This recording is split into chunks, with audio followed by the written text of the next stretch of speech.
Hello दोस्तों, मैं हूं दिनेश के वोरा। आप सबका स्वागत है 7 PM शो के अंदर। 7 PM शो को आप बहुत पसंद कर रहे हैं, आपको अच्छा लग रहा है, आपकी फीडबैक भी अच्छी आ रही है, इसलिए हम आपका शुक्रिया अदा करते हैं।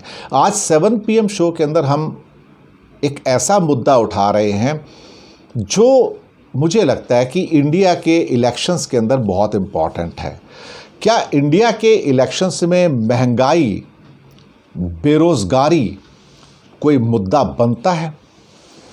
चुनावों के अंदर क्या ये मुद्दे बनते हैं? क्या करप्शन कोई मुद्दा बनता है? बहुत साल पहले बना करता था, जब यूपीए की सरकार हटी थी तब महंगाई भी मुद्दा बना करती थी, तब बेरोज़गारी भी मुद्दा बना करती थी, लेकिन उसके बाद महंगाई और बेरोज़गारी के मुद्दे हिंदुस्तान के अंदर बनने बंद हो गए हैं।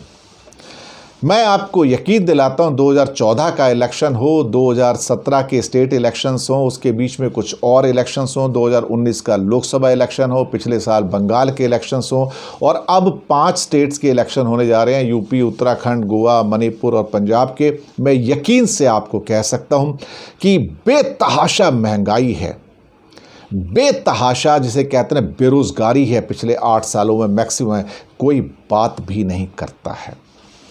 दरअसल भारतीय जनता पार्टी ने लोगों को राष्ट्रवाद की एक ऐसी अफीम खिला दी है कि वो इन 2 सब्जेक्ट के बारे में अब बात नहीं करना चाहते हैं। गवर्नमेंट जॉब्स के बारे में तो बात बिल्कुल भी आप ना करें तो अच्छा है।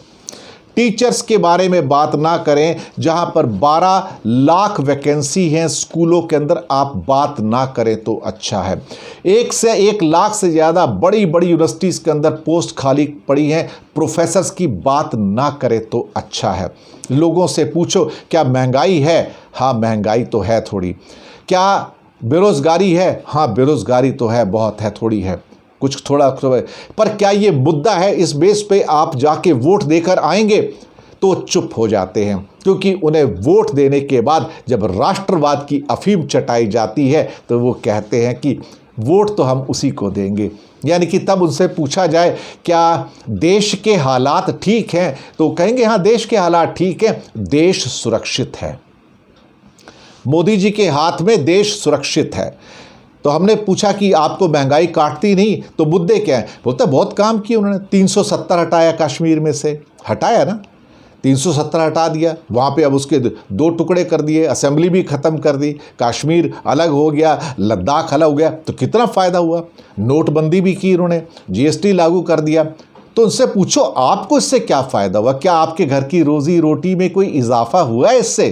तो चुप हो जाते हैं, नहीं, इससे हमारी रोज़ी रोटी को कोई इजाफा नहीं हुआ।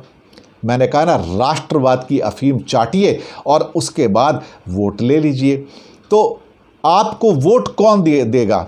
आज एक बड़ा एक इंटरेस्टिंग क्या कहते हैं कि रीडिंग आई हुई थी मेरे पास, शायद वो अगर होगी तो मैं आपको बताता हूं, जो कि आज के एक प्रमुख अंग्रेज़ी के न्यूज़पेपर के अंदर दी हुई है, जिसके अंदर कुछ फाइंडिंग भी हैं। आपको हैरानी होगी सुन के। हैरानी इसलिए होगी कि भारत के अंदर 51% लोग कहते हैं कि वो डेमोक्रेसी से संतुष्ट नहीं हैं। वो डेमोक्रेसी से संतुष्ट नहीं हैं और वो चाहते हैं कि अगर यहाँ पे भारत के अंदर कोई रूल करने वाला आदमी हो तो वो स्ट्रॉन्ग मैन होना चाहिए, यानी कि मोदी जी जैसा होना चाहिए। भले ही वो ऑटोक्रेट हो, भले ही वो तानाशाह हो, भले ही वो मिलिट्री रूल हो, लेकिन हमें डेमोक्रेसी नहीं चाहिए। कमाल की बात है। और इनके अंदर सारी पार्टियों के सपोर्टर हैं जो तानाशाही को सपोर्ट कर रहे हैं। मैं भी देखकर इस सर्वे को थोड़ा सा हैरान हो गया। मैंने कहा मिलिट्री रूल को सपोर्ट करने वालों में भी 50% से ज़्यादा लोग हैं प्रमुख पार्टी के सपोर्टर्स के अंदर। ये दूसरी हैरानी की बात हुई। और कई तो टेक्नोक्रेट ऐसे हैं जो कहते हैं कि हाँ, हमें मिलिट्री रूल या ऑटोक्रेटिक जो रूल होता है, तानाशाही, वो हमें पसंद है। काफ़ी फैक्ट्स तो काफ़ी हैं। मैं कहने का मकसद क्या है? कहने का मकसद ये है कि लोगों का यकीन कहीं ना कहीं एक ऐसी लीडरशिप में बढ़ रहा है जो उन्हें आज़ादी नहीं देती है, लेकिन लोगों को आज़ादी नहीं चाहिए। वो लोगों को मूल सुविधाएं भी नहीं देती है, वो उस बात से भी बेफिक्र हैं। वो समझते हैं कि ये गरीब को 5 किलो अनाज दे दिया जाता है, एक फ्री टीका लगा दिया जाता है और सबको क्या कहते हैं कोरोना काल में, वो कहते हैं उनका मैनेजमेंट बहुत अच्छा है। कमाल की बात है, 40 लाख लोग मर गए और लोग भूल जाते हैं। कमाल की बात यह है कि गंगा में लाशें बहते देखी उत्तर प्रदेश में, फिर भी कहते हैं कि उत्तर प्रदेश में जो उन्होंने व्यवस्था की कोरोना की, हिंदुस्तान में बेस्ट थी। ये पैराडॉक्सेस हैं भारत के, इस नए भारत के। इस नए भारत के पैराडॉक्सेस जहां पे महंगाई और बेरोजगारी मुद्दे नहीं बनते इलेक्शन के अंदर, क्योंकि जब आपने राष्ट्रवाद की अफीम चाट ली है तो फिर आपके सामने महंगाई क्या है और बेरोजगारी क्या है, ये बेवकूफ़ लोग इसके ऊपर विचार करते हैं। चर्चा कौन करता है महंगाई के ऊपर? कभी आपने पॉपुलर टीवी चैनल्स के ऊपर पिछले कई महीनों में महंगाई के ऊपर कोई चर्चा होते देखी? क्या आपने पेट्रोल डीजल की महंगाई पे कुछ चर्चा होते देखिए पिछले 3 महीनों में? नहीं ना, होगी भी नहीं। क्या कभी किसी चैनल के ऊपर आपने बेरोजगारी पे चर्चा होती देखी, जो इस टाइम इंडिया में टॉप लेवल पे पिछले कई दशकों के अंदर? कभी देखा कि बेरोजगारी पे चर्चा होती है? नहीं। चर्चा किस पे हो रही है साहब? कि हिंदुस्तान की हिस्ट्री गलत लिखी जा रही है। भारत में अकबर को ग्रेट कहा जाता है तो हर्षवर्धन को ग्रेट क्यों नहीं कहा जाता? भारत में ताजमहल को ग्रेट कहा जाता है तो भारत में उसको ग्रेट क्यों नहीं कहा जाता? दरअसल एक ऐसा एजेंडा चल रहा है यहाँ पे जहाँ इतिहास को दोबारा लिखने की कोशिश की जा रही है। ये ऐसा भारत बनना चाह रहा है जहाँ पर अब गांधी को हटाने की कोशिश की जा रही है और वो कामयाब भी होते नजर आ रहे हैं।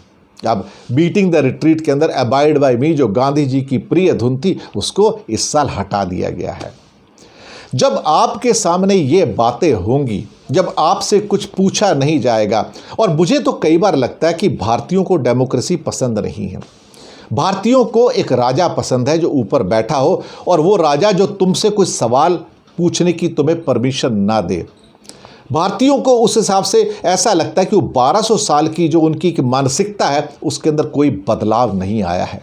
मानसिकता वही है, माइंडसेट वही है कि ऊपर वाला जो बैठा ठीक है, वो हमारा आका है, वो हमारा भगवान है, वो जो करेगा ठीक करेगा। हमें उसके अंदर कोई भी नुक्स निकालने की, फॉल्ट निकालने की ज़रूरत नहीं है। आरएसएस वाले कई बार कहते हैं, बड़े बड़े नेता, एक बार को आपने जब 5 वर्ष के लिए किसी को चुन लिया तो फिर आप उससे सवाल मत पूछो कि वो क्या कर रहा है। आप इस मानसिकता को पहचानिए। ये जो अफीम खिलाने वाली मानसिकता है ये वही है। ये जो आपसे कहते हैं कि अब आपके पास सवाल पूछने का हक नहीं है, तो ये उस मानसिकता को पहचानिए। लेकिन लोग उसके साथ खुश हैं। लोग कहते हैं सवाल पूछने की ज़रूरत क्या है, वो जो कर रहे हैं ठीक कर रहे हैं।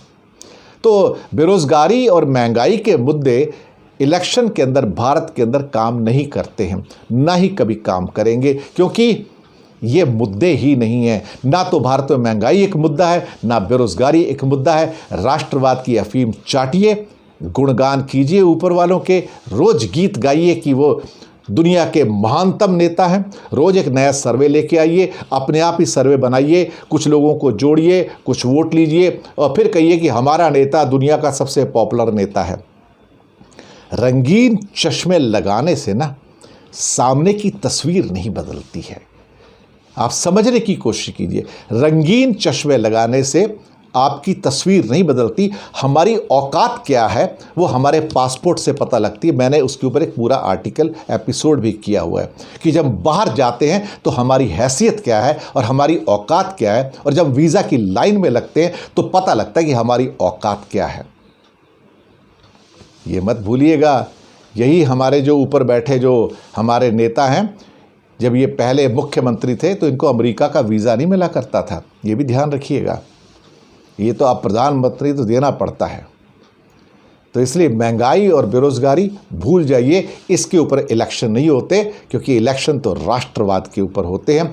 झूठे और छदम राष्ट्रवाद के ऊपर होते हैं, जिनका आम जीवन में कोई महत्व नहीं है, क्योंकि 370 आपके घर में चूल्हा नहीं जला सकता।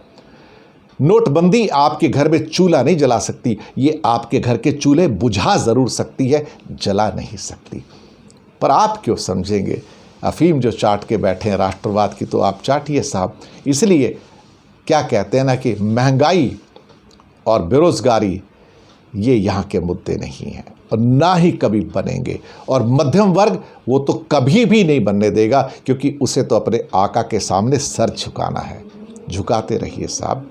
यही नया भारत है, जहाँ पर लोगों को तानाशाही पसंद है, जहाँ पर ऊपर बैठे तानाशाह पसंद हैं, उन्हें डेमोक्रेटिक लीडरशिप पसंद नहीं है। सर्वेज भी अब यही बोल रहे हैं। धन्यवाद आपका।